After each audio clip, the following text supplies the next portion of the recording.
Hari ini aku mau menjelaskan film romansa Skiffy yang berjudul The Shape of Water. Spoiler ahead, hati-hati ya.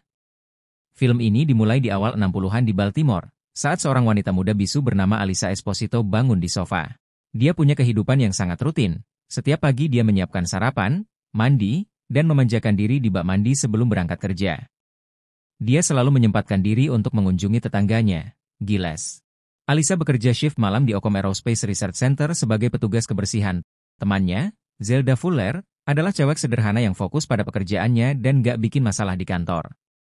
Suatu malam, manajer lantai ngumpulin semua staf dan ngumumin kalau pusat bakal menerima aset penting banget. Dia bilang Dr. Richard Hoffler udah ditunjuk sebagai kepala departemen biologi dan bakal melakukan beberapa eksperimen di aset tersebut.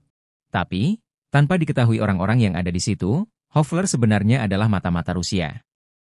Gak lama setelah itu, asetnya datang dalam tank bertekanan, bareng pemerintah. Tak lama setelah itu, Elisa yang penasaran mendengar suara geraman aneh dari dalam tangki dan mengintip ke dalam.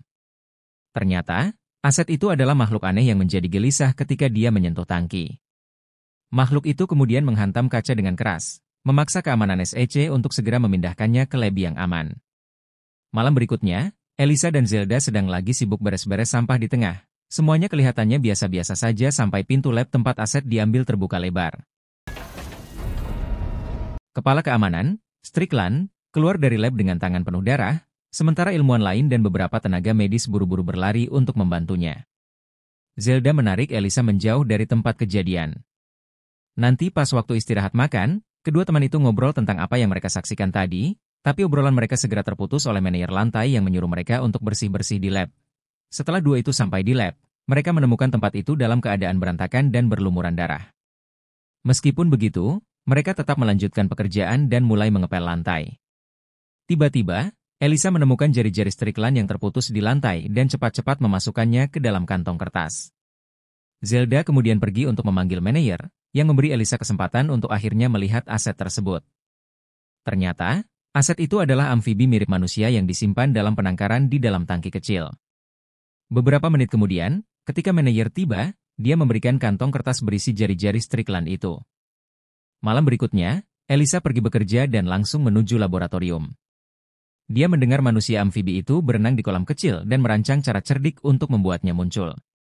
Elisa mengeluarkan telur rebus dari tas makan siangnya, duduk di tepi kolam, dan memecahkannya dengan sendok. Sesuai rencananya, makhluk itu perlahan-lahan mengangkat kepalanya ke atas. Elisa mendekati air dan meletakkan telur di tepi, lalu memberi isyarat kepada pria amfibi itu untuk mengambilnya. Dengan tenang, dia mengambil telur itu sebelum melompat kembali ke dalam air. Di adegan berikutnya, Strickland memanggil Zelda dan Elisa ke kantornya.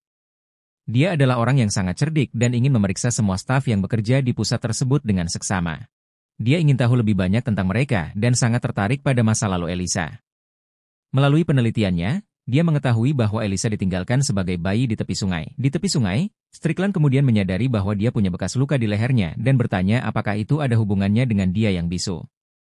Tapi Elisa mengisyaratkan bahwa dia tidak berpikir begitu karena dia sudah tidak bisa bicara bahkan sejak kecil. Sebelum mereka pergi, Strickland memberitahu mereka untuk menjauh dari makhluk di lab. Terungkap bahwa dia menangkap monster itu di Amerika Selatan dan membawanya kembali ke AS. Dia memperingatkan para petugas kebersihan bahwa makhluk itu mungkin terlihat mirip manusia, tapi tetap saja itu adalah monster. Alisa, terus penasaran dengan makhluk itu, dia sering mengunjungi lab setelah para ilmuwan pergi dengan alasan membersihkan tempat itu. Suatu malam, Elisa mengeluarkan pemutar rekaman kecil dari tempat tidurnya dan meletakkannya di sebelah kolam. Dia lalu memutar musik untuk manusia amfibi itu dan menyajikan sebuah telur. Jika dia mengambil telur tanpa muncul ke permukaan, dia menghentikan musiknya agar dia mau muncul. Ternyata manusia amfibi itu mengintip dan mendengus kesal. Alisa senang dengan penemuan kecilnya dan dia melanjutkan musiknya. Sebagai imbalan, akhirnya dia mengajarinya tanda untuk musik yang ternyata bisa dipelajari makhluk itu dengan cepat. Kencan mereka berlanjut selama beberapa hari dan pasangan ini bahkan mulai berdansa bersama satu malam saat membawa makan malam untuk makhluk itu. Hayla melihat petugas kebersihan bergoyang dengan manusia amfibi itu, tapi dia tidak mengganggu mereka karena dia menyadari bahwa makhluk aneh itu mampu merasakan emosi yang kompleks seperti manusia. Setelah itu, dia menghubungi bos sebenarnya dan mengatur pertemuan di lokasi yang aman. Seorang agen Soviet kemudian datang untuk menemuinya dan Hova membagikan semua catatannya tentang makhluk itu serta cetak biru lab-lab dari periode ini. Perang Dingin sudah mendekati akhir, tapi Soviet masih ingin menculik makhluk itu dari tangan orang Amerika. Hayla bersikeras untuk segera melanjutkan rencana karena dia percaya makhluk itu adalah makhluk cerdas yang bisa berkomunikasi. Sementara itu, Elisa terus bekerja merawat cucian untuk fasilitas tersebut. Dua teknisi yang sedang memperbaiki kamera keamanan mengobrol dengan satu sama lain sambil bekerja dari percakapan mereka. Dia belajar bagaimana kamera-kamera ini bisa dimatikan jika diperlukan. Kemudian Elisa masuk ke lab dan menemukan makhluk itu terikat dan terluka parah. Dia langsung berlari untuk membantunya, tapi kemudian mendengar langkah kaki mendekat ke lab. Ini membuatnya cepat-cepat bersembunyi di belakang meja dan dia mengamati saat Strickland datang. Dia langsung menuju makhluk itu dan mulai menyiksanya, membuat Elisa sangat terganggu. Beberapa hari kemudian, seorang jenderal angkatan darat as tiba di Aam di mana Strickland mengorganisir presentasi. Begitu melihat manusia amfibi itu, jenderal langsung terpukau dengan ukuran dan penampilan makhluk tersebut. Hoffler, yang juga ada di sana, memberitahu jenderal bahwa makhluk itu bisa berganti antara dua mekanisme pernapasan yang berbeda. Ini membuatnya menjadi organisme hidup yang sangat unik yang bisa membantu kemajuan ilmiah di masa depan. Saat presentasi berlanjut, Hoffler menyadari bahwa manusia amfibi itu mengalami kesulitan. Dia terengah-engah karena sudah terlalu lama di luar air. Dia memohon kepada Strickland untuk membawanya kembali ke dalam air, tapi sang agen menolak dan terus melanjutkan pidatonya. Setelah beberapa saat, pria amfibi itu akhirnya pingsan, membuat para tentara membawanya ke dalam tangki tekanan di luar. Elisa mendengar jenderal berbicara dengan para ilmuwan tentang rencananya untuk pria amfibi itu. Dia dengan hati-hati mengikuti mereka kembali ke kantor Strickland dan mendengar bahwa makhluk itu akan segera dibunuh dan diotopsi. Malam itu, Elisa yang ketakutan, mencoba mendapatkan bantuan Giles untuk mengeluarkan makhluk itu dari fasilitas. Pria parubaya itu awalnya hanya tertawa menganggapnya bercanda tentang pria amfibi. Tapi dia bertekad untuk membantu dan mengungkapkan semua yang dia lihat di Aam. Setelah mendengar ini, Giles akhirnya setuju karena dia sudah mengenal Elisa cukup lama dan dia tahu Elisa tidak pernah berbohong padanya. Pada titik ini, jelas bahwa gadis bisu itu mencintai pria amfibi itu. Hoffler bertemu lagi dengan rekan-rekannya dan memberitahukan bahwa makhluk itu akan segera diotopsi. Orang-orang Soviet takut bahwa jika orang Amerika diizinkan untuk melanjutkan ini, mereka bisa mencapai terobosan ilmiah yang generasional. Oleh karena itu, pihak berwenang Soviet memerintahkan Hoffler untuk memutuskan aliran listrik fasilitas itu dan menggunakan gangguan tersebut untuk membunuh makhluk itu di tempat lain. Elisa duduk bersama tetangganya dan membahas rencana mereka untuk membebaskan makhluk itu dari laboratorium. Giles menyiapkan kendaraan agar terlihat seperti salah satu van laundry yang mengambil barang dari fasilitas itu berencana menggunakan dokumen palsu untuk sampai ke lab sebelum jam 5 pagi. Sementara itu, Elisa harus mengurus kamera keamanan dan membawa makhluk itu keluar menggunakan keranjang laundry. Namun, tanpa sepengetahuan mereka, Hoffler sedang menyiapkan racun untuk membunuh makhluk itu. Dia jelas tidak senang dengan keadaan ini, tapi tahu tidak ada pilihan lain. Malam itu, setelah hampir semua orang pulang, Hayla pergi ke kantor kepala keamanan. Di sana, dia bertemu Strickland dan mengajukan permohonan terakhirnya. Hoffler melihat sesuatu yang aneh di salah satu monitor. Dia memperhatikan Elisa menggerakkan kamera keamanan dan tiba-tiba ingat di mana dia pernah melihatnya sebelumnya. Ini adalah gadis yang sama yang dilihatnya menari dengan pria amfibi. Dia sadar bahwa dia mencoba membebaskan makhluk itu dan memutuskan untuk membantunya. Setelah itu, mata-mata Rusia yang diam-diam menuju ke laboratorium tempat pria amfibi disimpan, Alisa. Dia juga tiba beberapa menit kemudian dengan kereta laundry. Dengan terkejut, ilmuwan itu memberinya kunci untuk rantai yang terikat di leher makhluk itu. Dia kemudian memberinya campuran khusus untuk dimasukkan ke dalam air agar makhluk itu tetap hidup. Selain itu, dia juga memberitahunya bahwa dia akan mematikan daya, memberinya waktu 5 menit untuk melarikan diri. Selanjutnya, Elisa mengeluarkan pria amfibi dari kolam, membebaskannya, dan menggulungnya ke dalam kereta di luar. Giles tiba di gerbang Aam, tetapi dihentikan oleh satpam. Strickland juga melihat van itu di monitor CCTV-nya, dan curiga ada yang gak beres di momen krusial ini. Hoffler mematikan listrik di seluruh fasilitas dan berlari menuju gerbang utama. Di sisi lain, Zelda menemukan seseorang dekat lab dan membantunya membawa makhluk itu menuju dermaga muat. Sementara itu, Hayla sampai di gerbang utama sebelum Strickland. Ini memberi kesempatan bagi Giles untuk sampai ke dermaga muat, di mana para gadis sudah menunggu bersama pria amfibi itu. Lalu mereka mendorong makhluk itu masuk bagian belakang van dan Giles melaju pergi. Strickland segera tiba di gerbang, tapi dia sadar sudah terlambat. Dipenuhi amarah, dia memarahi semua petugas yang sedang berpatroli di area itu dan mulai penyelidikan serius mengenai hal ini. Pagi berikutnya, Elisa membuat rencana baru tentang bagaimana mengembalikan manusia amfibi itu ke laut. Dia akan menunggu hingga hujan Oktober, saat dia bisa akhirnya melepaskannya ke dalam kanal.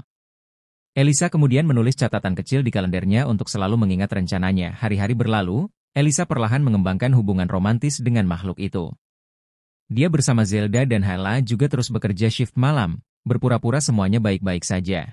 Suatu malam, Strickland memanggil Alisa dan Zelda untuk diinterogasi, tapi ternyata itu hanya formalitas dan dia segera membebaskan mereka. Strickland yakin bahwa makhluk itu diculik oleh agen-agen terlatih dan bukan hanya petugas kebersihan biasa. Sementara itu, pria amfibi itu terus menjalani hidup yang sulit dan tinggal di apartemen Giles. Dia menghabiskan sebagian besar waktunya di sana. Sehari di dalam bak mandi dan makan apa saja yang diberikan kepadanya. Makhluk itu tidak terbiasa dengan dunia manusia, jadi suatu hari dia akhirnya melahap kucing peliharaan Giles. Ini membuat orang tua itu marah dan dia membentak makhluk itu. Tetapi makhluk itu membalas dengan mencakar lengan si kakek. Aam Hyla terus membantu para gadis dengan memberikan paket perawatan. Elisa juga memberitahu mereka rencana yang lebih baik untuk membebaskan makhluk itu dan mengucapkan terima kasih atas segalanya. Minggu berlalu dan Elisa serta Giles semakin terikat secara emosional dengan makhluk itu. Keesokan paginya, ketika Giles bangun, dia melihat rambut baru tumbuh di bagian kepala yang botak.